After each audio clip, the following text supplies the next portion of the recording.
Cheers, everybody. Welcome to the Recruit and Retain Happy Hour podcast. My name is Darin Williams. I'm the president of CDLjobs.com. With me today is my co-host, the president of 10-4 Recruiting and the former UFC light heavyweight champion of the world, Matt Beach. Beach, Yes. Tell us about your last fight. It didn't go well. It was Chihuahua. That's why you're the former heavyweight light heavyweight champion of the world. Let me tell you something. Chihuahuas. There was a game that we're playing, and it was stuff you should know. I mean, that's the game. Stuff like there's simple questions. That's the name of the game? Stuff. No, it's either stuff. No, I should have known that. That's what it's called. I should have known. That's a totally different game. Yeah. And the question. Yeah, I should. Yeah, exactly. Yeah, I should have known that. And you had. And the question was, what is the world's smallest breed of dog? And the answer was Chihuahua. Is it? It is. I didn't know that. I would have said like a teacup Yorkie because of all the mixed breeding and scientific stuff they're doing. Like I've got designer breeding. I know. Do you have dogs or cats? We've got, as a matter of fact, we've got 2 Yorkshire Terriers. And they are 13 and 14 years old. They can't hear. They don't see so well. So they're more like moving furniture at this point. It's a game of trying not to kick the dog at home. It's a bad. So my wife and I, we had our first, like, I guess that's what couples do. Like, hey, we got to get a dog. Yeah. So we got a dog. And she wanted a teacup Yorkie. That was the thing she wanted. So we found this breeder up on Sand Mountain. Now, Rob knows Sand Mountain. I mean, people around here know Sand Mountain. And if you hear the word Sand Mountain, you just go, absolutely. You don't go to Sand Mountain if you're not from Sand Mountain. Especially to get a designer dog. Exactly. So we go up there, and as soon as we pull in, I'm looking at her. I'm like, this is one of those things they call, what is it? Puppy mill? I'm like, yes, it's a puppy mill. Like there's rabbits in a cage that look pitiful. I'm like, she's like, look at those rabbits. I mean, what if people have, I'm like, they're not buying rabbits, they're eating the rabbits. That's what they're raising. She's like, no, I'm like, yeah, they're not for sale, they're for lunch. They're for lunch. So so there's the dog. And we named him Samson because they're like, oh yeah, he's gonna be, biggest weight he should be is maybe 4 or 5 pounds. Like, okay, whatever. Just what you want. Yes, I can see myself putting him on a bag, and all this kind of like you're talking about walking around with a daggum dog in a purse. So we get this dog. He ends up being 14 pounds. Oh. And I named him Samson just to be able to because he's supposed to be 4 or 5, just play off that. 14 pounds, nothing but pure muscle. Good Lord. That's bigger than both my dogs muscle. Put together. That's bigger than both my dogs put together. Yeah, he ended up being 8. He was 8 years old. But when he was 8, I got rid of him. I mean, he was a monster. Couldn't afford to feed him. He bit my kid, and so I'm like, okay, you got 2 options. Is this because of the Sand Mountain breeding or what? What's going on? I don't know. We took this dog with us to Yellowstone, and he hiked along the way. And at one point, you can tell like there's a bear in the area. And my brother-in-law was like, well, what if the bear comes after us? I'm like, I'm throwing Samson. We're running. But if I'm the bear, I'm scared to death of Samson. Samson just had this. He was 14 pounds, pure muscle. And I lost him because those dogs, they're hunting dogs. It's a hunting breed. Yeah. All terriers. Yeah. And I lost him. It was on a big farm, and he was on the farm next over. And I saw these 2 legs kicking out of the pond, and he had went after a muskrat and was Yorkie. Yes, and I pulled him out like it literally sucked and pulled him out. His nose is big, all eaten up, but he's just mad. He's just like, I let him go, and he hits the hole again. Like, you're not going to get the last laugh. I mean, that's how he was. This dog. They say that dogs don't go to the bathroom where they sleep. He broke that. He broke that. Didn't bother Sam. No, he was one of those that was like, okay, leave me here in this thing. And when he came back, he was just like, this is what you get. Covered it. Yeah. Okay. Oh yeah. Just like this. You left me alone. Here, now deal with this.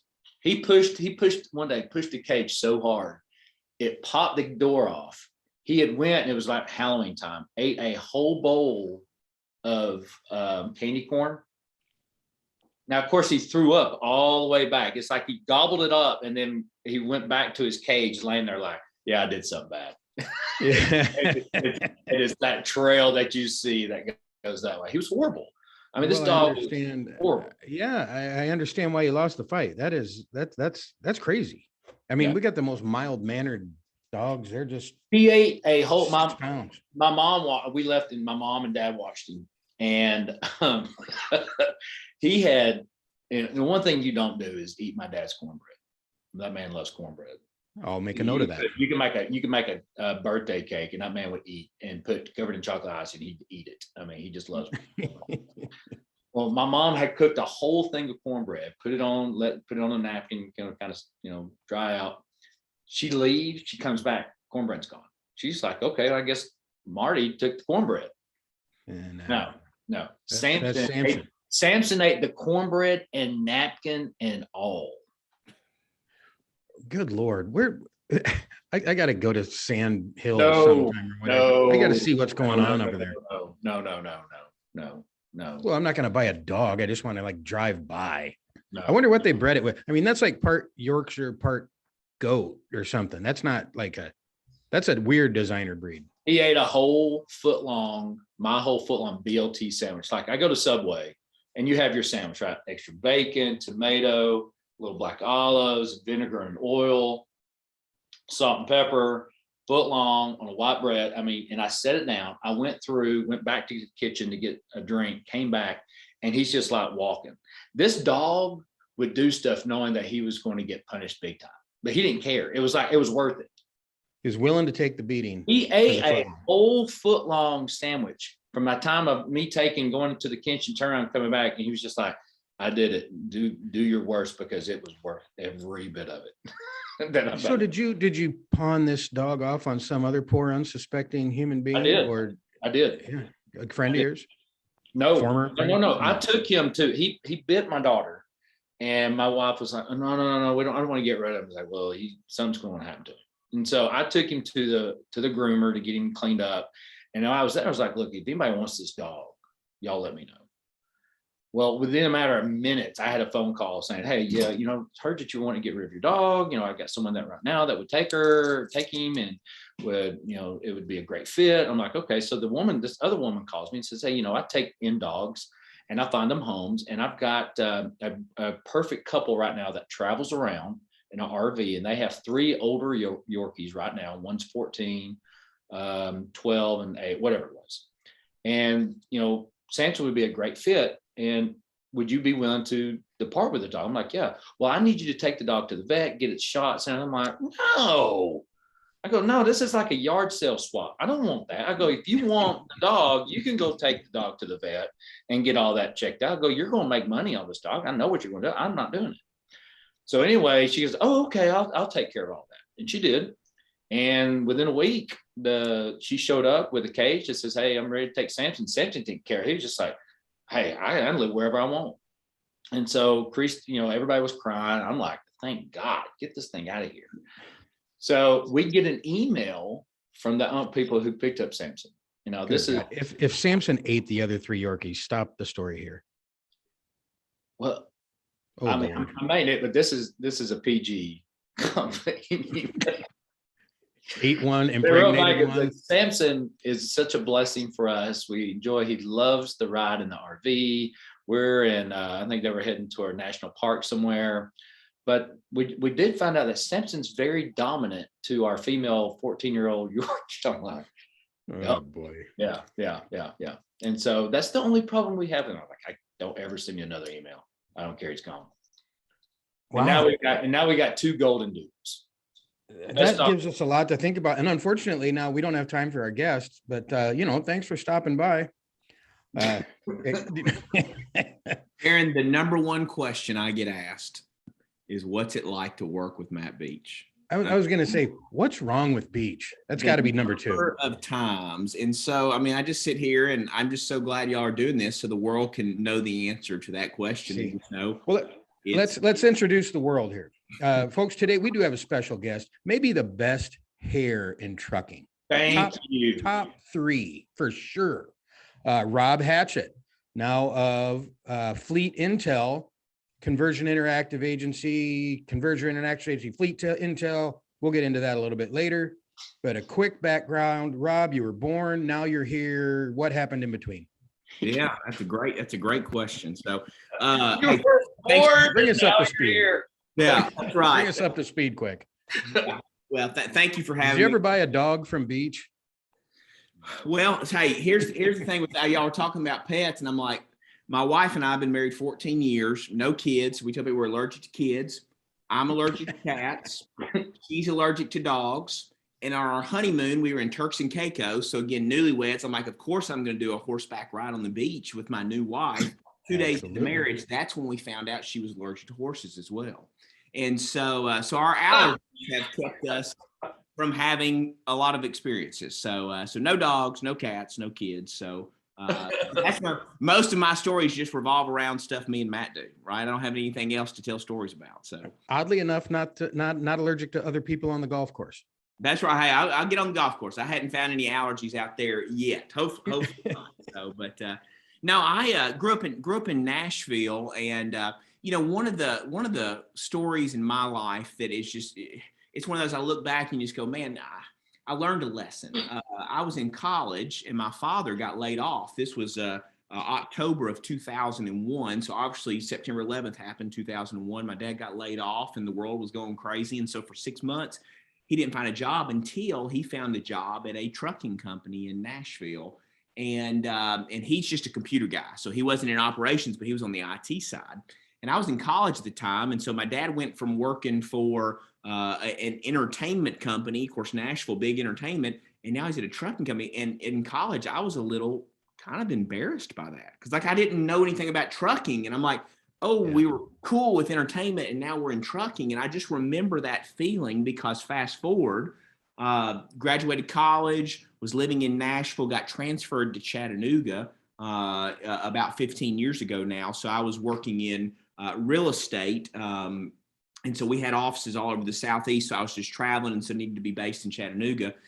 And met my wife who was in trucking. She brought me into trucking and so joined Covenant Transport in 2013. And it's just neat because I remember back college, Rob, when Dad lost his job, then he got on with the trucking company. And I was like, ooh, I don't know about trucking. And little did I know that later on in life, that's what I would dedicate my life to, was this industry. And specifically the hiring of drivers, or the way I like to describe it is giving people jobs that help better them and better their families. And that's really where my passion is. And so it's just funny how sometimes we look at situations one way and then fast forward, we go, ooh, I wasn't really looking at that the right way. And so, but yeah, spent years at Covenant overseeing recruiting. And that's obviously where Matt and I teamed up and worked together. In January of 2019, started Seat My Trucks, an agency, obviously working with carriers, placing ads, generating leads, helping walk through working on 10th Street and the whole hiring process. And then obviously Matt and I got to team back up again when he joined us, and then he started 10-4 recruiting. And so we're all based here in Chattanooga. And then, as you mentioned, Conversion bought Seat My Trucks in 10-4 in November of last year. And so we're about 5 months into that. It's going great. And still get to work with carriers like I do. And then I've taken on this Fleet Intel role, which is our product about driver pay and real-time driver pay. And but I'm a strategy guy. And so I just love when people ask me what I do now. It's like, hey, listen, I just like to sit down and have conversations about what's your strategy on hiring drivers. And so I'm thankful for again the Conversion team that lets me do that. And so you see my chessboard in the background. That's one of my big passions, playing chess. It's a strategy game, and so especially in this environment, where it's been tougher to hire drivers in the past 2 years, your strategy is the most important thing. Before you talk about advertising and driver pay and ATS, it's just talking about what's your overall strategy. So that's what I spend most of my day doing now. And again, got a lot of different pieces of that puzzle. While I'm not talking about drivers, Matt and I are having fun in Chattanooga. Our wives are good friends. We do double dates. So again, thankful for him and thankful for y'all having me on today. Sorry, that was a long rambling. Yes, very long. My Nowhere near as long as Beach's killer dog. That's fine. Now, have you noticed how you, Rob is like the best animated of hand talking? Have you noticed that? I didn't. I didn't. I guess I was listening intently, and I was looking at the chessboard, and I was wondering how the hell do you play that chessboard like that? You know, but I think it would surprise no one to learn that I can't play chess. It's magnetic, so. You really can play chess on the wall. Absolutely, like yeah. But you got to hear this thing. You got to hear the you got to talk about E4. You got to, since you brought chess up. You got to mention E4. It's a name. Well, so yeah. So my passion is chess. So I grew up playing chess. Played in a couple national championships when I was in high school. Started playing in what's professional tournaments around 16 or 17. Really? Now, so are you nationally ranked or worldly ranked? Like, well, 10th in the nation. 10th in the nation. No. In chess, you have a rating, and so your goal is to get to be a grandmaster. That's the top, and there's different master levels, and I'm not any of those. And so this Saturday, actually, I'm playing in an open tournament. Now, when I say professional, keep in mind the money's not that good in chess. So I think the pot this Saturday $1,700. I mean, but for me, it's about the only thing I'm competitive in, that and golf. And so that's this Saturday in Crossville, Tennessee. I'm going. $1,700 is a good chunk of change. That's what, but I ain't going to win it. Though. I'm not going to win it. So I'm just saying that's what somebody. Well, not with that attitude. No, exactly. That's not a win. Sounds like you need a life coach. Why are you going up there for? What time should Beach and I be there? The chess people will love us. We could dress up like cheerleaders like they did in Saturday Night Live.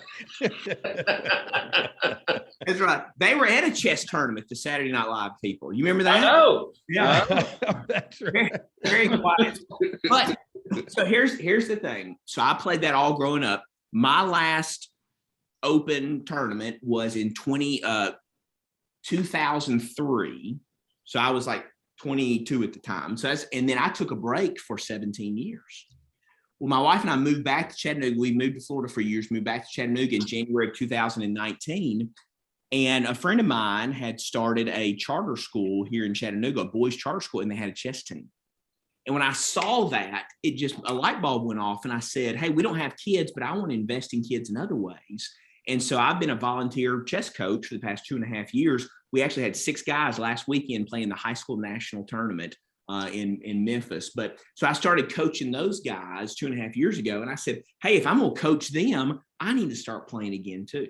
So about 2.5 years ago, I got my USCF, that's United States Chess Federation, got my rating back and started playing in open tournaments. So I said, hey, if I'm going to help the kids, I'm going to do it myself. And so I've been having fun with that for 2.5 years.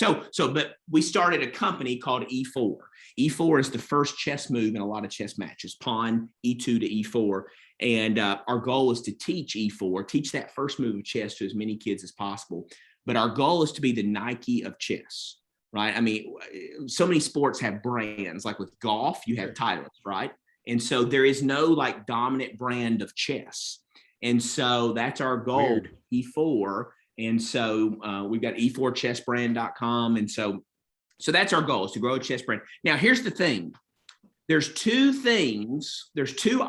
possibilities. Why is there not already a Nike of chess, right? That's the question. Why is it not? And there's two options. Number one, it's because. What's your vision for E4? I mean, obviously we're not talking apparel, are we? I mean, oh yeah, absolutely. Absolutely. Seriously. Yeah. So you want everybody wearing an E4 That's polo right. or That's whatever. right. Make chess cool. Because you think about golf, you got golf clubs, people wearing shirts and hats and all that kind of stuff. Yeah, absolutely. We have chessboard and chess bags, but also swag. Flat bill hats. We want to make chess cool, right? I mean, that's the whole thing. It's not a nerdy sport. You get smart. We want to make it cool. But there's two things. Why is there not already a Nike of chess? Because there's millions of chess players in the world. Two possibilities. Number one, it's because nobody's thought of it. That's what I'm hoping. Or number two, it's because there's no money to be made in it. And so I'm hoping it's because nobody's thought of it. So Rob, they might be related. So, hey, but I have a supportive wife who said, well, okay, you can have this amount of money. When you hit that lost, it's gone. We're done. We're done. When that's gone, we're done. That's it. That's interesting. I'm one of the millions of people who do not play chess. Not that I don't want to. I don't have the patience to learn. You don't play checkers? I play checkers, yeah. And it took me 4 years to get the rules to that. So the chess thing is, yeah, I got to keep reading the directions on the box for checkers, for Christ's sake. That's right. But that's why chess could be a challenge. One thing we're working on is we don't want to promote the game so people start playing in tournaments and all that stuff. We just want it from a social, because the strategy, right? The math, the thinking ahead. But we've talked about how do we get somebody who's never played to go, hey, we want to teach you not to become a tournament player, but just to become a social chess player, right? So how do you do it? Can I go online onto your website and learn how to play chess? Well, that's something we do not have, like a curriculum yet, or a guide or a video. And so, but that is a very thing that we're working on, is just a simple, cool, modern way to teach the game.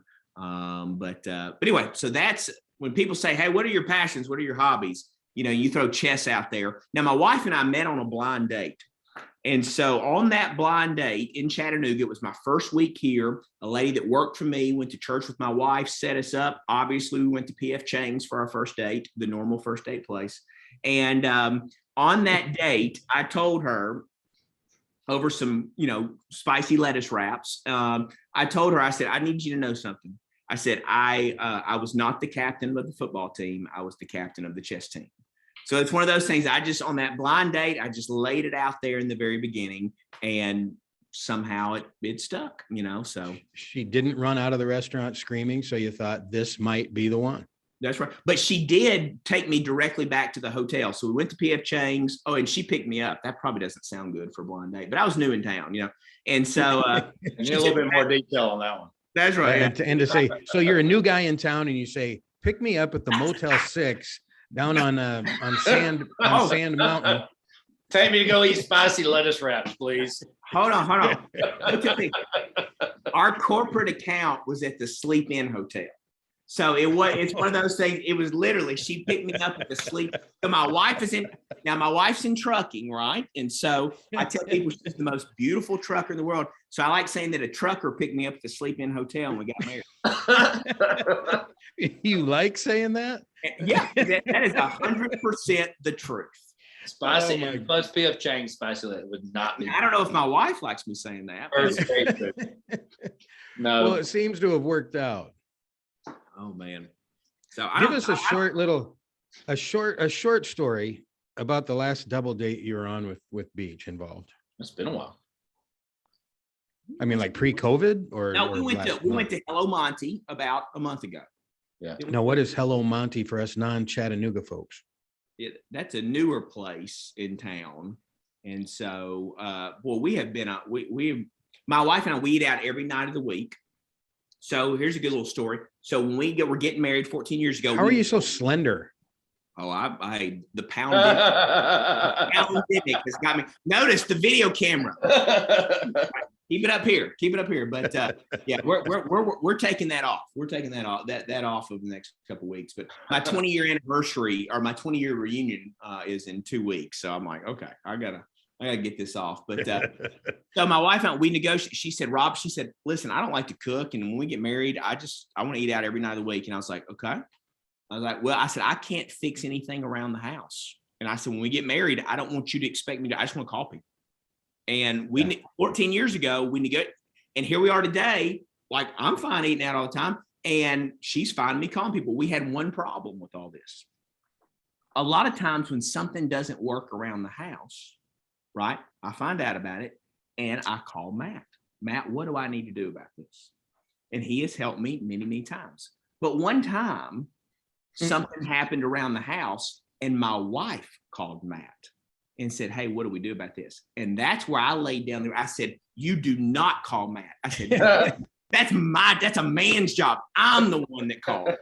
That crosses a line. That's what you tell me and I make the call. And so that only happened once. And since then, I mean, she lets me call Matt and he helps me figure out what I got to do to get something fixed around the house. Yeah, I'm that same guy. I'm not handy is never a word used to describe me ever. Yeah, I literally changed light bulbs last weekend, and I thought I was probably, ready to start a handyman service, right? Because I just felt so accomplished. The last time that I did anything handy around the house was a couple years ago. A fire alarm was going off, like the battery was dead. Yeah. So I thought, well, hell, I can do that. So I walk in and I get the ladder and I change the battery out of this thing. And we have where our boys' bedrooms were. They're both out of the house now, but they were both on either side of a hallway with a bathroom in between and a little short hallway. So I go up and I change the one in the hallway, put the battery in. I go back, sit back down, beep, beep, beep.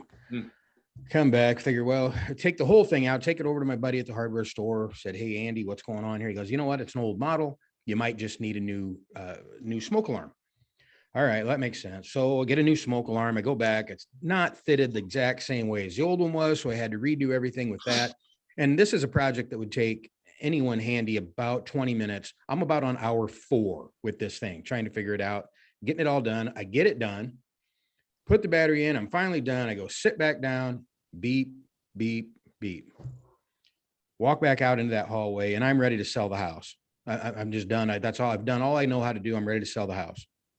I then realized that I was fixing the wrong smoke alarm.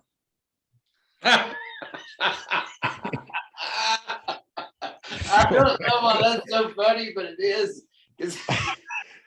I'm staring. I'm having a stare down with the new smoke alarm. Like it's like one of us has got to go. I'm either selling the house or you're going to start working. And I hear the beep and I realize it's in one of the boys' bedrooms. That is good. Change the battery in that, problem solved. I don't know. I know why that's funny, because there's so many times when the battery goes dead, it just, and you're looking straight at the one fire alarm. You're like, I know it's you. It never beeps when you're looking at it. No, it never does. You walk away. It's like, yeah. Darin, I got to answer your question though about our double days. Yeah. Yes. So here's the thing. Matt always gets upgrades at hotels, right? And he always tells me about it, right? And my wife knows about it.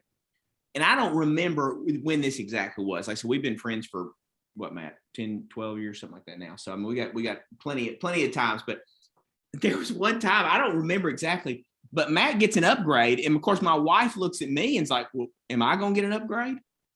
And Matt and I are we mesh well because we're different. Like I get awkward in situations, like and Matt does not get awkward in situations. Yeah. Right.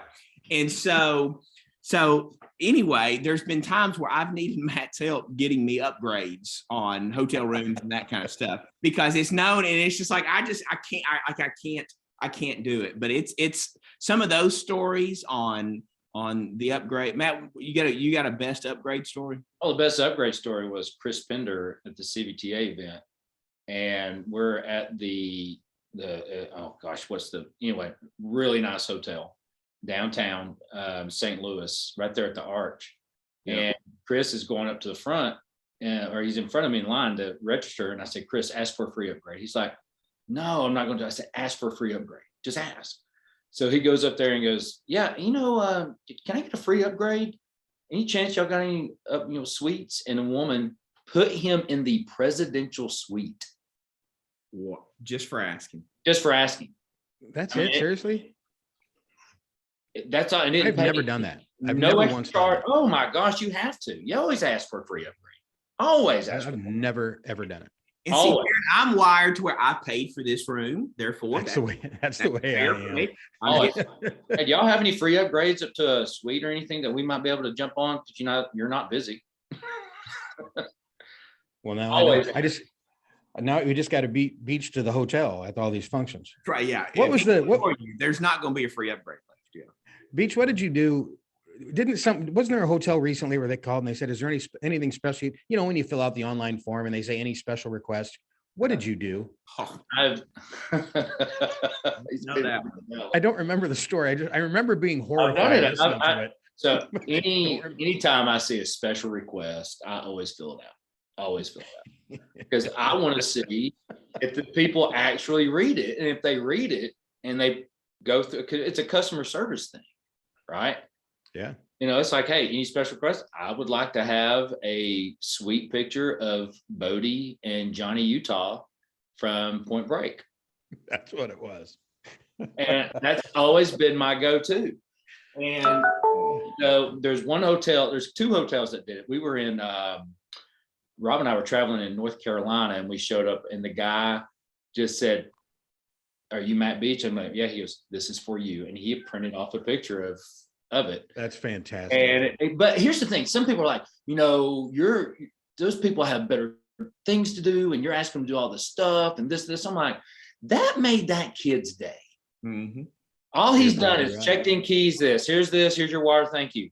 He got the one special request that said, print this off, look on the internet, and give me a sweet picture of Bodie and Johnny Utah from Point Break. That kid had to go, yes. Yeah. Now I'm ready to do it. And then volunteered to work that day that you were checking in. Yeah, I gotta be here to meet this dude. There was an event, I think it was Driver IQ had one, and they had sent special requests, and I typed it in, and I get there, and it was sweet picture of Bodie and Johnny Utah from Point Break, and it was on my pillow in my room when I showed up. I've got a awesome jacket, and it was a blazer, and it's got the American flag lined inside of it. And this company, I sent them the same. There was like, again, special instructions, anything else. And I was like, yeah, I want a sweet picture of Bodie and Johnny Utah. And it is right here. Oh, very nice. And that was the picture I got from them. And on the back, there's a nice signature from the company that said, hey, we've never seen that. And what was funny is that we have a intern that was here, and he caught it. And we got to thinking, how many of these special instructions have we missed? And this saw it, and so it was funny. It was good. So yeah. Oh yeah. Every time you see that, type and see what happens. Because to me, that's huge. I mean, I'm tweeting it out. I'm putting it on social media. Look what they did. They went up. But again, some people are like, they've got so much other time. You're wasting their time to do this, to meet your little crazy thing there. I'm like, yeah, I am. I want to see if that happens. If they don't, I mean, it's no big deal if they don't, but if they do, that's nice. That's fantastic. There's a story for everybody to take with them. It's kind of turning the lights out on us here. It's last call. Rob, how do people get in touch with you? Are you on the Twitter? Are you on the World Wide Webs? That's right. I'd say LinkedIn is the easiest way. So Rob Hatchett on LinkedIn. And Darin, I gotta say one work thing. People ask me all the time about hiring drivers right now. Listen, people gotta be realistic right now. And so I got a call with a carrier tomorrow, and that's gonna be my first question. Are you being realistic about what's going on in today's world? The carriers that are being realistic are, they're doing good on recruiting and retention. The ones that still think it's just easy as can be, because again, for years, there's been plenty of drivers, right? And we don't have to be the best at pay and treating them well and advertising. We don't have to be the best. There's just plenty of drivers. And now there's not. And you got realistic companies, and you got companies still being unrealistic. And so anyway, that's just where any carriers out there listening, it's just one of those, you look inside and go, are we being realistic or not? Because those that are still doing okay in this crazy world that we're in right now. But anyway, that's my number one question. When I first start talking to somebody, I got to fill them out to go, where are they on the spectrum of reality right now? But so if anybody wants to talk about that, yeah, LinkedIn, Rob Hatchett would love to do a reality check if that's something somebody wants to talk about. There you have it, folks. Rob Hatchett on LinkedIn. Beach, thanks again, man. Rob, thank you for your time. Hey, ladies and gentlemen, they're kicking us out. Remember to be safe and keep on trucking.